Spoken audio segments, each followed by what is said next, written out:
مشرق وسطیٰ میں جاری جو جنگ ہے، اس کے حوالے سے مختلف لوگوں نے یہ رائے دی تھی کہ یہ تیسری عالمی جنگ کے برابر ہے یا اس کے مترادف ہے۔ میرے خیال سے یہ بات بالکل ٹھیک ہے۔ جس طریقے سے سیکنڈ ورلڈ وار کے اندر ہٹلر کی فورسز کو شکست ہوئی تھی اور ایک چھوٹے سے قصبے سے، اسٹالن گراڈ اور جو لینن گراڈ 2 قصبے تھے، وہاں جا کے ہٹلر کی پوری مائٹ جو ہے، ملٹری مائٹ جو ہے، وہ سرنگوں ہو گئی تھی۔ یہی کچھ مجھے مشرق وسطیٰ میں بھی ہوتا دکھائی دے رہا ہے کہ امریکہ، جس کو یہ گمان تھا کہ شاید وہ دنیا کی سب سے بڑی فوجی قوت ہے اور وہ جب اس علاقے میں آئیں گے تو بس پھر ہر طرف ان کی فتح کے جو شادیانے بجیں گے، ایسا نہیں ہوا ہے۔ ان کو شاید یہ احساس نہیں تھا کہ ان کا واسطہ کس قوم کے ساتھ ہے۔ اگر وہ عقل مند ہوتے تو جو پچھلے سال جون میں جنگ ہوئی تھی، اس میں جو نتیجہ نکلا تھا، اور خاص طور سے ٹرمپ نے جس کا اقرار بھی کیا تھا خود، کہ 2 دن میں ایرانی ایسے لڑے ہیں کہ میں خود اس کے اوپر یعنی پریشان تھا اور حیران تھا۔ اس کے بعد ایک بڑی جنگ جاری کرنے کے لیے ٹرمپ کو کئی بار سوچنا چاہیے تھا۔ اصل میں ٹرمپ کا قصور ہے بھی، قصور نہیں بھی ہے، اس لیے کہ وہ اپنی ایپسٹین فائل کی وجہ سے، جس میں ان کی ایسی کرتوتیں ہیں جو دنیا دیکھے گی تو کہ کیا نقشہ بنے گا، اس کی وجہ سے وہ نیتن یاہو، جس کے قبضے میں وہ فائلز ہیں، اس کے کہنے پر اس جنگ میں انہوں نے نہ صرف اپنے آپ کو، اپنی قوم کو اور اپنی افواج کو جھونک دیا ہے۔ اس کا کیا نتیجہ نکلا ہے کہ وہ جو امریکی مائٹ تھی، وہ جو اس کے آئیکونک تھے کہ جی یہ طیارہ بردار جہاز اس طرف چل پڑا، یہ اس طرف چل پڑا، اور اس کے بعد خوف کی ایک لہر جو ہے وہ پیدا ہو جاتی تھی کہ اب پتہ نہیں کیا ہوگا۔ ہمیں یاد ہے اچھی طرح سے، ہم نے یہ ایکسپیرینس کیا ہوا ہے 1971 میں، جب ہمیں کہا گیا تھا کہ چھٹا بیری بیڑا آ رہا ہے جو کبھی آ کے نہ دیا، اس لیے کہ اس وقت بھی امریکہ ہمارے ساتھ دھوکہ کر رہا تھا اور ہندوستان کے حق میں ساری کارروائیاں اس کی جاری تھی۔ اسی طرح سے اب یہ جو لے کے آئے یہاں پر سب کچھ، ان کا خیال یہ تھا کہ بس ایران جو ہے وہ یا تو ہاتھ جوڑ کے کھڑا ہوگا اور یا جو ہے چپ کر کے بیٹھ کے مار کھاتا رہے گا۔ ایسا نہیں ہوا ہے۔ ان 2 بڑے بحری بیڑوں کا، جن میں ایک ابراہم لنکن اور دوسرا جو ہے وہ جیرالڈ فورڈ تھا، ان کا کیا حال ہوا ہے، میرے خیال سے آنے والی تاریخ میں یہ ان کی جو حالت زار ہے وہ کتابوں میں پڑھائی جائے گی، ملٹری اکیڈمیز میں۔ ایک جو ہے وہ یونان کی کسی ورکشاپ میں کھڑا مرمت کروا رہا ہے اور کہتے ہیں 32 ہفتے لگیں گے، اور دوسرا جو ہے وہ جو ابراہم لنکن ہے وہ کوئی 1000 میل دور جا کے کسی کونے میں چھپ کے اپنے زخم چاٹ رہا ہے، کیونکہ سب کو یہ پتہ ہے کہ اس کے ساتھ بھی کیا حشر ہوا تھا۔ میزائلوں نے اس کو ہٹ کیا تھا۔ کسی نے کہا اپنی شرمندگی بچانے کے لیے کہ جی یہ تو لانڈری میں آگ لگ گئی تھی، 600 بستر جل گئے تھے، اس لیے فوجی اب سوئیں کہاں، اس لیے ہم واپس جا رہے ہیں۔ کہنے کا مطلب یہ ہے کہ اپنی پوری مائٹ استعمال کرنے کے باوجود امریکہ نے دیکھا کہ ایران اسٹیڈ فاسٹ ہے، ایران کے کان پر جوں تک نہیں رینگی ہے۔ ٹرمپ نے اس پورے عرصے میں جو 1 مہینے سے تھوڑا زیادہ عرصہ ہے، جھوٹے دعوے، جھوٹے وعدے کر کے اپنی قوم کو بھی بے وقوف بنایا اور پوری دنیا کے ساتھ بھی کھلواڑ کیا، مذاق کیا پوری دنیا کے ساتھ۔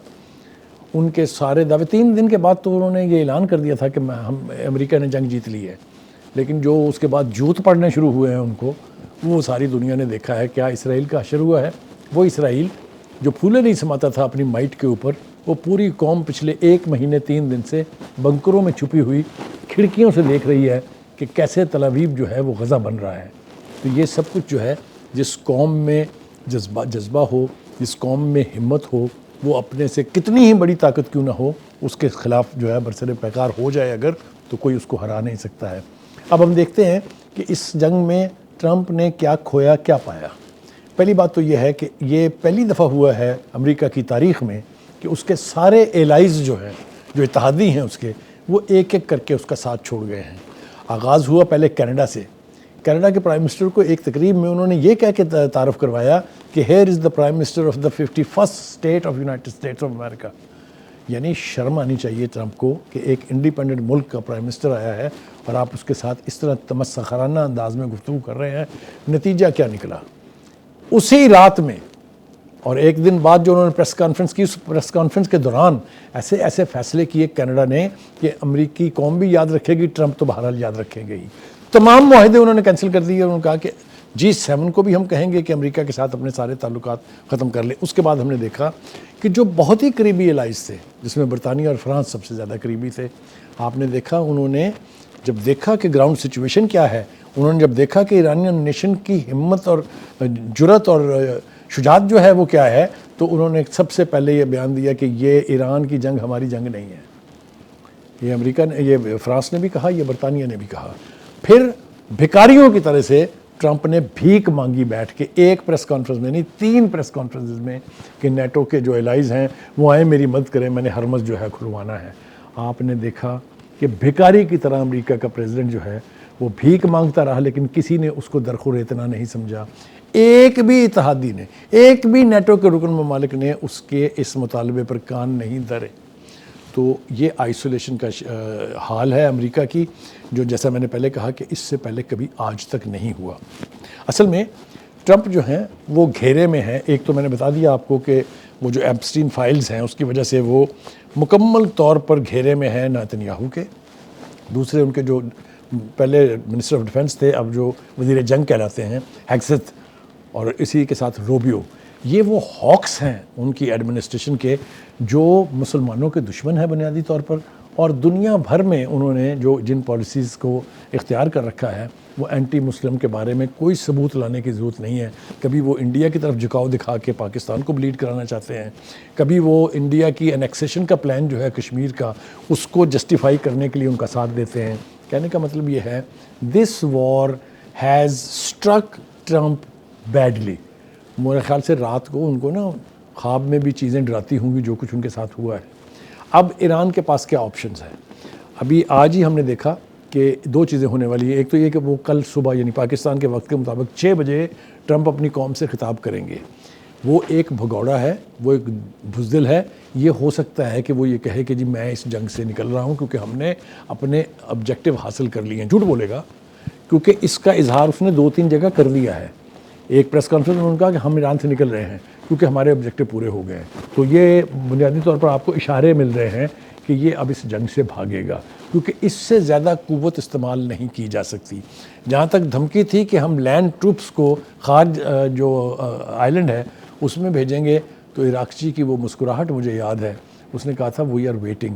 تو وہ بھی پلان جو ہے وہ دھرے کا دھرا رہ گیا کیونکہ ٹرمپ اب اس کی بات ہی نہیں کر رہے ہیں۔ تو کہنے کا مطلب یہ ہے کہ ایران نے پوری دنیا کے ممالک کو یہ مثال قائم کر کے دکھا دی ہے کہ اگر قوم متحد ہو، اگر قوم کی لیڈرشپ سنسیئر ہو اپنے عوام کے ساتھ، تو دنیا کی کوئی طاقت جو ہے ان کے عزم کو شکست نہیں دے سکتی ہے۔